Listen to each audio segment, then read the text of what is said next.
Kudus. Amin. Allah Bapa dalam surga, syukur kepadamu, Engkau mempertemukan kembali kami pada hari ini. Kami hari ini Engkau ingatkan kembali untuk berubah, bertransformasi dalam kehidupan kami. Semoga kami sungguh-sungguh bertumbuh dalam kasih-Mu dan menjadi semakin dekat dengan Engkau. Terima kasih Tuhan, memohon puji, kini dan sepanjang masa. Amin. Amin. Baik, hari ini permenungan kita itu tentang eh, transformasi diri, sebuah harapan yang memang penting bagi kita dan yang memotivasi saya untuk memberikan renungan ini adalah dari bacaan Injil pada hari ini yang sangat dikenal dalam masa Paskah, tapi juga sekaligus permenungan kita yang lebih dalam lagi tentang kehidupan pribadi dari Santa Faustina. Nah, judulnya adalah transformasi diri dalam Kristus. Dan ini adalah, ya, mari kita memandang gambar. Pertama-tama adalah pengalaman rohani yang sangat indah dari eh, Tuhan Yesus sendiri bersama dengan eh, Nikodemus dalam Injil Yohanes. Dan hal yang menarik perhatian kita, sebentar ya, sorry saya, eh, oke, sebentar ada kesalahan teknis sedikit. Iya, hal yang menarik perhatian kita adalah bahwa Nikodemus seorang eh, tua di dalam agama Yahudi, dia datang malam-malam bertemu dengan Yesus dan mereka dua coba berdialog satu sama lain. Lihatlah, gambar ini memang sangat mengesankan. Yesus dan Nikodemus, seorang yang sudah tua, tapi datang untuk counseling atau eh, ya meminta eh, nasihat-nasihat tertentu dari Tuhan Yesus, dan Tuhan Yesus coba untuk mengarahkan dia bagaimana bisa menjadi pribadi yang layak untuk melihat atau masuk dalam kerajaan surga. Dan dalam perbincangan itu memang menarik perhatian. Nikodemus seorang yang mengerti kitab Perjanjian Lama, Taurat dan lain sebagainya, tapi eh, tidaklah masuk sampai sedalam-dalamnya. Ketika Tuhan Yesus mengatakan sesuatu tentang hidup baru di dalam dirinya sebagai Kristus, ternyata menjadi sulit bagi dia untuk menangkapnya. Maka Tuhan Yesus selalu meluruskan cara dia berpikir supaya bisa menerima Yesus dan menerima kerajaan Allah dalam kehidupan. Maka di sini ada dua hal yang eh, menarik perhatian kita dalam perjumpaan antara Yesus dan Nikodemus ini. Pertama adalah dari banyak hal yang mereka bicarakan, satu hal yang menarik adalah tentang kelahiran baru secara rohani. Tuhan Yesus menghendaki supaya dalam perjumpaan yang gelap, ya, karena perjumpaan antara Yesus dan Nikodemus itu pada malam hari, kegelapan itu menandakan bagaimana situasi secara umum manusia yang hidup dalam kegelapan di hadapan Yesus yang adalah terang dunia. Maka di sini memang ada gambar, ada lilin ini, tapi sosok dua orang yang sedang berdialog ini ya mengisyaratkan hal yang pertama adalah kelahiran baru secara rohani. Dilahirkan kembali melalui air dan Roh Kudus supaya bisa masuk dalam kerajaan surga. Kalau kita melihat makna dari air di dalam teologi kitab suci, air itu selalu merujuk pada kehidupan baru. Ya, kalau air kita pakai untuk menyiram tanaman, tanaman akan bertumbuh. Ya, benih-benih bisa bertumbuh. Di sana ada kehidupan baru. Demikian juga air yang dipakai untuk pembaptisan itu membuat kita sungguh memiliki hidup baru. Kemudian air juga menjadi simbol dari Roh Kudus. Ketika kita dibaptis, kita dicurahi, ya, diperciki dengan air. Pemercikan air di kepala kita itu adalah tanda kita mendapat pencurahan Roh Kudus untuk pertama kalinya, dan itu menjadi momen kita menjadi kudus. Jadi kelahiran baru itu ada di dalam kehidupan kita. Ada sebuah eh, harapan untuk menjadi orang yang bisa masuk di dalam kerajaan surga. Lalu yang kedua adalah Yesus coba untuk mengajarkan Nikodemus untuk bertransformasi, untuk bisa berubah secara ilahi oleh Roh Tuhan sendiri. Memang ketika Tuhan Yesus mengatakan tentang lahir baru, ya, atau dilahirkan kembali, Nikodemus ini berpikir secara manusia, mana mungkin saya kan sudah tua, masa saya masuk kembali dalam rahim ibu saya dan melahirkan saya kembali? Yesus mengatakan, masa sih kamu sudah setua ini dan mengerti kitab suci, tapi kok belum bisa mengertinya juga? Ya. Lahir secara baru itu adalah orang betul-betul berubah, orang bertobat, orang menjadi makhluk yang baru kalau berjumpa dengan Kristus. Dan ini cocok dengan kita semua dalam masa Paskah ini. Nah, ada beberapa poin pemikiran yang penting untuk kita renungkan.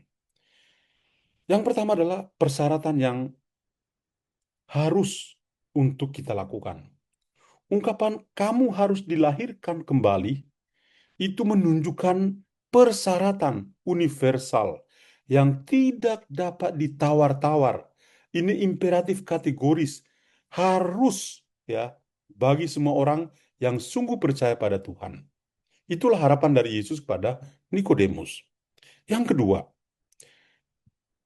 kita juga sangat dibantu secara rohani, bukan hanya secara fisik saja. Kelahiran baru itu bukan seperti pemahaman Nikodemus harus masuk ke dalam rahim ibu dan dilahirkan. Tidak. Tapi kelahiran baru itu lebih pertama-tama merujuk pada kehidupan rohani, pada sebuah transformasi.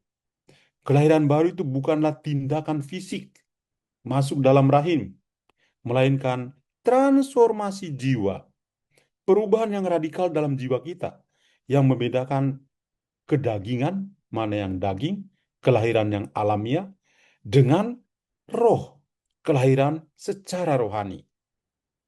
Maka orang tidak hanya lahir secara kedagingan, daging, ya, seperti kita ketika lahir ke dunia ini, tapi orang juga harus lahir dalam roh, kelahiran rohaninya. Yang ketiga, karya Roh Kudus. Roh itu bekerja dengan cara yang misterius, yang tersembunyi, yang kita tidak sadari. Mirip dengan angin, ruah Elohim atau pneuma. Ini membawa kehidupan kemana ia kehendaki, apa yang Tuhan kehendaki. Dan itu bisa menyebabkan perubahan atau transformasi yang terlihat dalam dampaknya. Meskipun proses itu tidak kelihatan. Kita tidak melihat angin, tapi kita bisa merasakannya. Proses perubahan dalam kehidupan kita, transformasi kehidupan kita, itu harus kelihatan, nampak dalam tingkah laku kita. Yang berikut, masuk ke dalam kerajaan Allah. Dalam teks Injil, di Injil Yohanes yang menjadi pokok permenungan kita ini, ya, kita semua diingatkan untuk masuk ke dalam kerajaan Allah. Kelahiran baru ini akan memampukan kita atau menjadi titik awal bagi kehidupan setiap orang supaya bisa masuk ke dalam kerajaan Allah. Hal lain yang juga menarik untuk kita simak bersama adalah kita menjadi ciptaan yang baru. Kehidupan yang lama, hidup kita yang lama, itu penuh dengan dosa. Diganti dengan hidup yang baru yang identik dengan kehidupan Kristus sendiri. Di dalam Kristus itu menjadikan kita menjadi ciptaan yang baru. Seperti yang diungkapkan oleh Santo Paulus juga. Jadi ini benar-benar dialog penuh persaudaraan antara Yesus dan Nikodemus ini yang sangat mendalam. Hal yang lain misalnya karya Roh Kudus. Ini bukanlah tindakan fisik semata seperti yang saya katakan. Tapi ini adalah rencana dari Tuhan. Roh Allah itu turut bekerja dalam kehidupan. Transformasi juga merujuk pada pertobatan dan juga pada iman kita. Dan kita akan bertumbuh sungguh-sungguh menjadi anak Allah.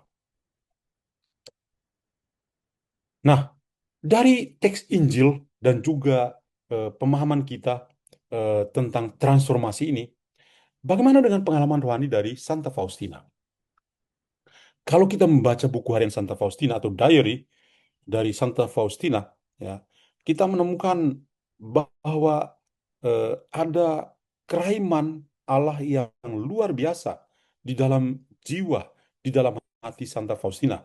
Dan dia juga mengakui bahwa ada banyak hal yang indah yang dia catat mengenai transformasi diri yang berfokus pada persatuan antar jiwa dengan Tuhan sendiri. Dan ada perjuangan untuk bisa melawan kelemahan-kelemahan kedagingan atau kelemahan manusiawi. Dan bagaimana bisa bertumbuh sebagai pribadi yang memiliki hati yang kudus atau hati yang suci melalui kerahiman dari Allah sendiri. Nah, ada banyak sekali nomor tentu saja. Tapi saya mencatat di sini, ya, ada catatan penting yang menyoroti keinginannya untuk bisa diubah menjadi serupa dengan Yesus. Ini terutama kalau kita membaca doa yang cukup panjang dari Santa Faustina dalam buku harian Santa Faustina nomor 163. Ya, itu dia berdoa dan memohon supaya Tuhan Yesus mentransformasi, mengubah dirinya untuk bisa menjadi serupa dengan Dia. Ya, dan tentu saja ada transformasi yang sangat dalam secara pribadi yang dia bisa alami, tapi juga dia bisa merasakan transubstansi ini dalam peristiwa Ekaristi. Tidak hanya melihat Yesus, melihat hosti saja atau anggur saja, tapi hosti dan anggur yang menjadi tubuh dan darah Kristus sendiri. Ada juga nomor-nomor yang lain. Di sini tertampilkan ada nomor 1289, 908 yang berisi doa untuk transformasi menjadi persembahan hidup, berubah menjadi persembahan hidup untuk Tuhan. Ini ada di kedua nomor ini. Atau nomor yang lain seperti 495, di mana ada permohonan doa dari Faustina untuk penguatan rohani di dalam dirinya.